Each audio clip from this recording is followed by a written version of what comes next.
Well, hello, my friends, and welcome to Hope for Your Heart. This is Pastor Calvin Corbett. So glad that you're joining us today for this Friday broadcast. And we've been going through various beliefs that every Christian should believe. And we're on belief number 8, talking about compassion and how compassion should be ruling our lives. You know, as you look at our world, it has become less compassionate. Why in the world has our world become less compassionate? Crime is running rampant. I'll just give you one example, okay? On Monday, March 21st, 2022, a 73-year-old grandmother died of a violent carjacking in New Orleans. Local authorities reported that Linda Freckley was jumped by teenagers in the afternoon of that Monday in a mid-city neighborhood of New Orleans. After shopping in the area, this grandmother was attacked. As she was attacked, they jumped into her car and she pulled off, and her arm was severed in the attack, and she ended up dying. What a terrible thing. Why is it that we have less divine compassion? Well, there's 4 things that we have forsaken. John MacArthur calls these the 4 divine restraints. Let me summarize them real quickly. And when we don't have these restraints, we lose our compassion. Number 1, we have rejected the knowledge of God. You know, God has revealed himself through creation. He has revealed himself through our conscience, but we have rejected that knowledge of God. We see the beauty of creation, and instead of acknowledging that God created it, we start worshiping his creation. Number 2, we have also rejected the law of God. We've rejected the knowledge of God given to us through creation. We've rejected the law of God. That's God speaking to us through our conscience. You know, our conscience is that part of us that says there are certain things that are right, there are certain things that are wrong. You ever get in a fight with somebody? I know this is probably not a group that fights a whole lot, right? But I remember as a kid, I used to get in fights all the time. You remember we were at school, right? Everybody circle around, oh, there's a fight, right? And I oftentimes found myself in the middle of a fight. I don't know. I guess I was one of these guys that incited anger in people. But I knew when I was in the middle of a fight, there was a certain spot that I would stop, right? Once I defeated my opponent, I didn't have to beat him to death, right? I won the fight. That's when you stop. The conscience would tell us, okay, this fight is over. You've won. Back off, right? When a conscience becomes severed, and that's what happens to a culture that rejects knowledge of God, they reject God's law, they become numb to what is right and wrong. And as a result of becoming numb to what is right or wrong, we are in a situation where we'll do something that is wrong and our conscience won't stop us. God gives us another line of defense. He gives us the knowledge of God, he gives us the law of God, and then he says, okay, I'm going to put you in a family.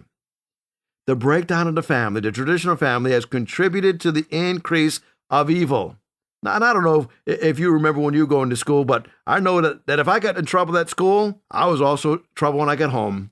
My family made sure that I behaved myself. As a matter of fact, as I was growing up, my dad would remind me, your last name is Corbett. Don't you dare be a disgrace to the family name. The breakdown of the traditional family. You know, those of you who know me well know that I serve as a chaplain at Indian Creek Correctional Center, and I have interviewed literally hundreds of inmates through my 20-plus years of chaplaincy. And as I talk to these guys, it is very rare that I will talk to a guy who's incarcerated who had a strong family relationship. The traditional family breaking down has contributed to evil. Well, God gives us one more line of defense to keep us from going crazy, right? He does it through the government.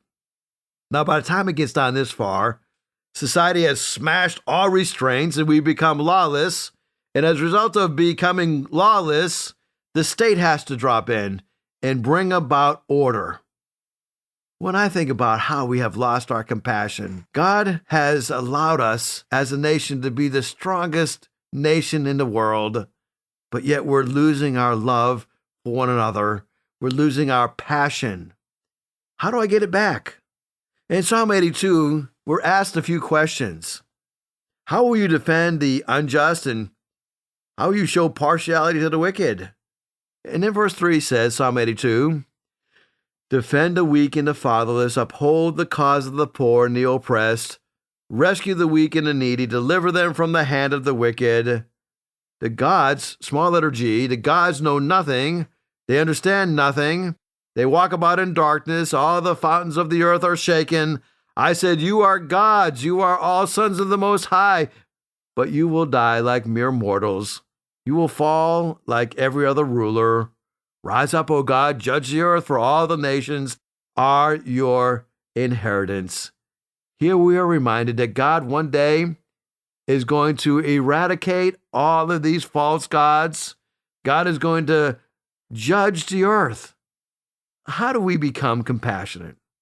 So I want to answer a couple questions today in the broadcast. Number one, what is compassion? Number two, who needs it? And number three, how do I become it? So what is compassion? Who needs it the most? How do I become it? Well, compassion comes from a Latin term that actually means to feel with. That's the idea, to feel with, okay? In the Greek, it has an even deeper meaning. It means to feel and be moved in my inward parts. So pity is to feel for something. If you feel pity for them, we would say that you wish things were different for them in their lives. You would change things if you could, but you're not necessarily experiencing what they're experiencing. You're not feeling their pain. You're not feeling their anguish. You're not feeling their sorrow or their loss. You're just feeling the pain or trying to empathize with them. To have compassion is to feel with them. It's to feel what they are feeling. It's to go through what they are going through. Now, Jesus lived out his compassion in John chapter 11, standing out at the grave where Lazarus died, and Jesus is there weeping. He's not just feeling sorry for the sisters of Lazarus, but he's feeling what they're feeling. He's sharing in their pain. He's sharing in their grief. He's weeping as they weep. That is what compassion is. Compassion is feeling what somebody else is feeling. It's feeling with them. Now, why is compassion such a high priority for God's people? Well, first of all, God in his word commands it, right? Galatians 6:2 tells us to bear with one another's burdens and so fulfill the law of Christ. Some translations will literally translate that verse to mean forbear one another's burdens, and by doing so, you fulfill the law of Christ. Again and again in Scripture, it commands us to do this. Now, Jesus called us to love our neighbors as we love ourselves. It's over and over again, loving your neighbors like you love yourself. The same way you love yourself, you love your neighbors. In John 13, Jesus tells us that we are to wash the feet of others. Now, that was a culturally way to show compassion in Jesus' day. Now, we demonstrate the reality of God's love in a different way in our culture. We shake hands, we embrace. We don't necessarily wash feet every time we see people, but we embrace them. Number two, the Bible commands it, but number two, compassion is such an important biblical value that it demonstrates the reality of our biblical faith. It shows other people that our faith is real. It's genuine. It is relevant to people where they're hurting and where they're living. You see, compassion in many ways is what people need the most. Mother Teresa said this: loneliness is the great epidemic of Western society. There's this sense of loneliness because we are so ingrained with individualism. Because we are striving to be an individualist, right? Self-supporting, self-sustaining, right? I don't need anybody. I don't want anybody. Because we are so ingrained with this mindset to be individuals, loneliness has now become an epidemic. You see, we need people. And when people feel that somebody feels with them, not just pity for them, the compassion with them, that means that it's something deeply rooted in the human soul. That's meeting them at the place where they most need to be felt and most need to be cared about. So let's talk about who needs compassion. We talked about what compassion is. It's actually feeling with somebody. Who needs compassion the most? Well, according to Psalm 82, those who are abandoned, those who are homeless, those who have lost something. Maybe they've lost justice, right? They have no legal standing. The psalmist says, give justice to the weak and to the fatherless. Way back when President Ronald Reagan was alive and in office, he declared March 21st as National Single Parent Day. Now, it's worth noting that America has one of the highest levels of single-parent families living with children in the world. About 30% of American families are having children under the age of 18, and they're living in a single-parent home. Now, just to put that in perspective, that is the equivalent of 10 million households that are single-parent families. The share of the American family with children living with a single parent, it has tripled since 1965. The large majority of the single-parent families, approximately 75%, are headed by a mother only. In 2020, nearly 19 million children, that's the amount of 25% of all children living in the United States, 19 million children, one-fourth of the children in the United States, were living in a single-parent family. That percentage is now nearly 3 times what it was in 1960. It was 9%. So we are to reach out to those who have been felt and are abandoned through justice by being homeless, who have been abandoned and left alone.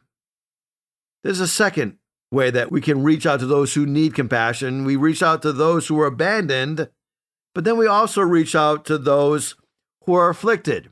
I would call these the ones who are helpless.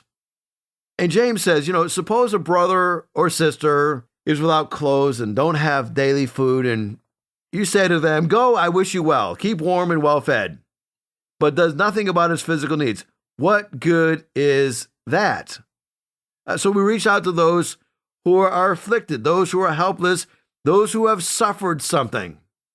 To be destitute means I have no way of support, no means of support. Maintain the right of the afflicted, maintain the right of the destitute, says the psalmist.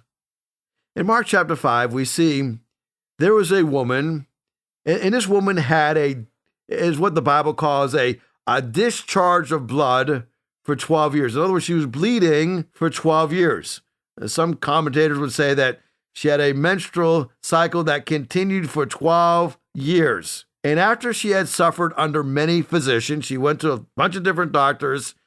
She had spent all that she had, but she never got any better. As a matter of fact, she grew worse, said verse 26. She heard the reports about Jesus and came up behind him in the crowd and then touched his garment. For she said, "If I can touch even his garments, I will be made well." And immediately the flow of blood dried up, and she felt in her body that she was healed of her disease. And Jesus, perceiving in himself that the power had gone out from him, immediately turned about in the crowd and said, "Who touched me?" Now, Jesus knew who touched him. He wasn't asking that question because he didn't know. He wanted the crowd to know. And he wanted them to see the compassion that he had on this woman. And then the disciples said to him, you're in this big crowd and people are pressing around you, and yet you say, "Who touched me?" And he looked around to see who had done it. But the woman, knowing what had happened to her, came in fear and trembling and fell down before him and told him the whole truth. And he said to her, "Daughter, your faith has made you well. Go in peace and be healed." Now, as I look at this passage of scripture, I'm reminded that Jesus gave the tremendous example of helping the afflicted, helping those who had no means of support. She was healed. When you look at an incurable condition that constantly brings about pain and suffering and ongoing stress, we are to show compassion on them. I have a dear friend whose son was in a terrible accident that left him paralyzed from basically the neck down. He does have some slight movement with his arms, but other than that, he is basically going to be confined to a wheelchair the rest of his life. I think about that type of person needing compassion. That person is helpless and is going to need help the rest of his life. That is who we're called upon to have compassion on those who have an ongoing condition. There's somebody else who needs compassion. Not only those who are abandoned, those who are homeless, not only those who are afflicted, those who are helpless, but we also should be showing compassion to those who are abused, those who have become helpless. The psalmist reminds us to reach out to those who can't help themselves. Maybe those who have given up on something. Maybe those who have become victims who have no means of security. Verse 4 reminds us to rescue the weak and the needy. Deliver them from the hand of the wicked. We are to reach out to those who have been abused. Ephesians 4 reminds us to be compassionate to one another, forgiving each other, just as Christ, for God's sake, forgave you. Dietrich Bonhoeffer said, "We must learn to regard people less in the light of what they do or admit to do, and more in the light of what they suffer. Random acts of kindness, being filled with compassion to those who are abused, those who are afflicted, those who have been forsaken by our culture and by our society." You may be asking yourself, well, how can I do this? Well, I want to show you 4 ways in which God shows us His compassion. We used to sing that song, "Lord, oh Lord, how majestic is your name in all of the earth." And that's actually a song that is taken from Psalm 8. Psalm number 8 shows us ways in which we can be compassionate because God has been compassionate to us. Oh Lord, how majestic is your name in all of the earth. You have set your glory in the heavens through the praise of children and of infants. You have established a stronghold against your enemies to silence the foe and the avenger. David cries out in verse number 3, "When I consider your heavens, the work of your fingers, the moon and the stars, which you have set in place. What is man, that you are mindful of them? Human beings, that you care for them. You have made them a little lower than the angels, and you crown them with glory and honor. You have made them rulers over the works of your hands. You put everything under their feet, all the flocks, all the herds, and the animals of the wild, the birds of the sky and the fish of the sea, all that swim the paths of the sea. Lord, oh Lord, how majestic is your name." There's 4 ways in which God shows His compassion to us. Let's look at them one at a time. Number 1, with His fingers. The fingers of God model God's creation. God has taken us with His fingers, and He has formed us, and He has created us, showing that He loves us, and He models us in the eye of His own image. God has created us with His fingers, so we can use our fingers to be compassionate to others. When I think about how our fingers can be used, our fingers are used to bring about a creation. God gives us hands to put things together. Are you using your hands to be compassionate? Right now I'm in the process of putting together a team of people to help a church in our area. It's a very small church, and it's a church that is meeting, actually it's so small, it's actually meeting in a home.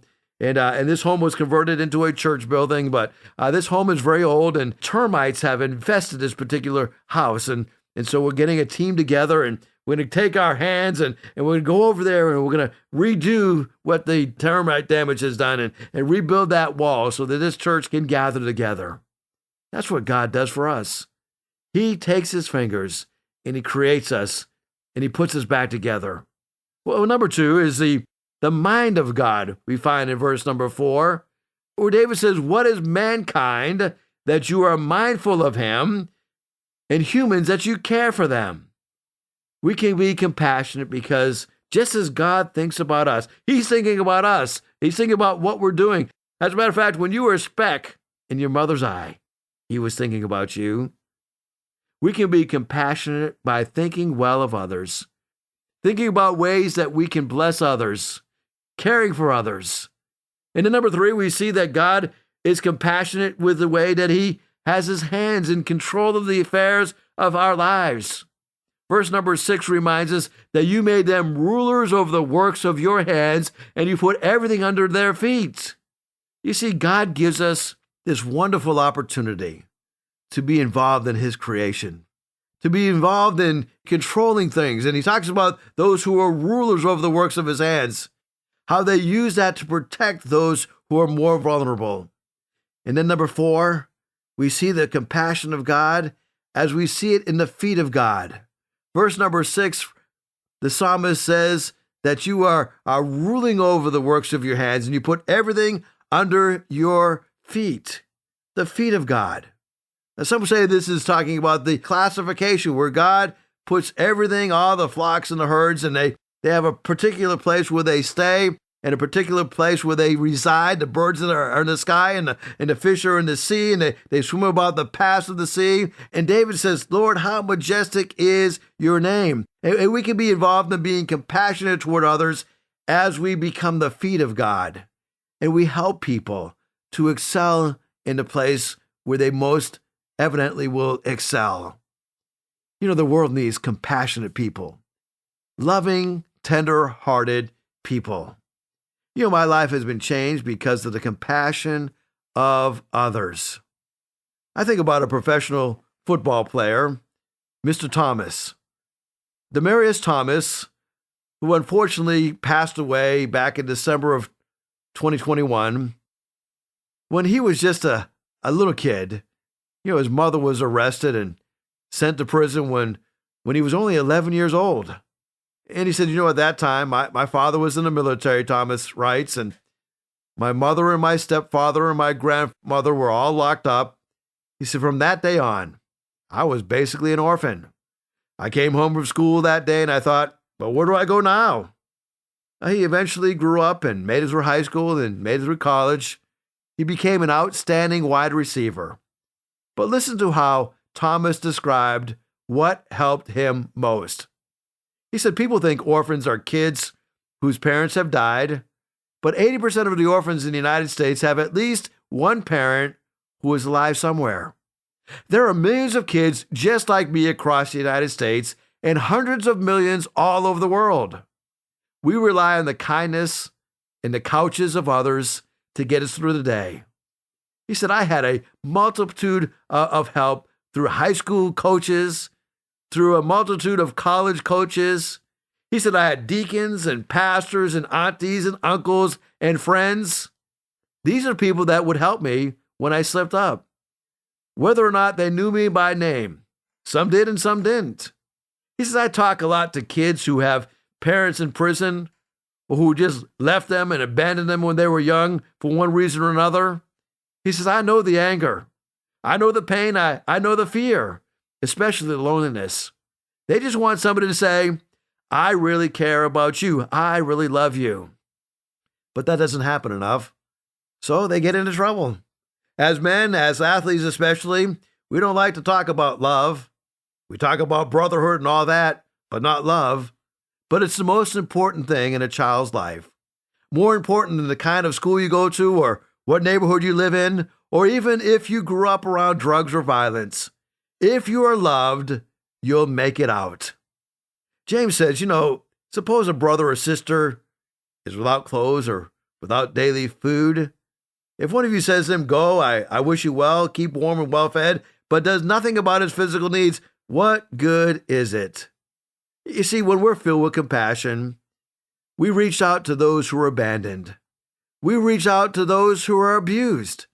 We reach out to those who are afflicted. That's what compassion is all about. You see, this is actually a command that is given to us by the Apostle Paul in Ephesians 4:32, where he reminds us to be compassionate to one another. We're also reminded by Peter that we're to be sympathetic and to be compassionate one to another. When we have the opportunity to reach out in compassion, we should take advantage of it. We have the opportunity to be a blessing to so many people. Are you taking advantage of that opportunity to be a blessing to somebody else today? There are so many ways that you can get involved with your church by sharing the gospel through compassion, through random acts of kindness. Well, today is Friday. It's another end of another week. As I remind you on most Fridays, it's Fridays, but Sunday's coming. Maybe one of the ways that you can show compassion this weekend is by going to a church and going with an opportunity or looking for an opportunity to be a servant. You know, churches are always looking for help. Not only are businesses lacking help, but churches need your support. Churches need your compassion. I think that God's plan for reaching the world with the gospel is through the compassion of the local church. Why don't you come and worship the Lord this weekend and then look for an opportunity to serve and be a blessing to your community? I'd like to invite you to be part of Hickory Ridge Community Church. We meet Sundays at 9 o'clock or 10:45. We'll make you feel right at home. We'll give you an opportunity to get to know how we serve our community, there are a plethora of opportunities to serve through the local church. Well, thanks for listening today to the broadcast. I'm praying for you. If you have a prayer request, would you please send that to me at 252-267-2365, 252-267-2365. Thank you so much for listening. God bless you. If you'd like to hear this broadcast again, you can have a free download at buzzsprout.com/1890557, or you can listen on Amazon, Spotify, Google Podcast, and Apple Podcast. Hickory Ridge Community Church is located at 3320 Battlefield Boulevard South in Chesapeake, Virginia. Sunday service times are 9 a.m. and 10:30 a.m. We'd love for you to join us. For more information, go to hrcc7.org. And remember, no matter what you're going through, in Jesus Christ there is always hope for your heart.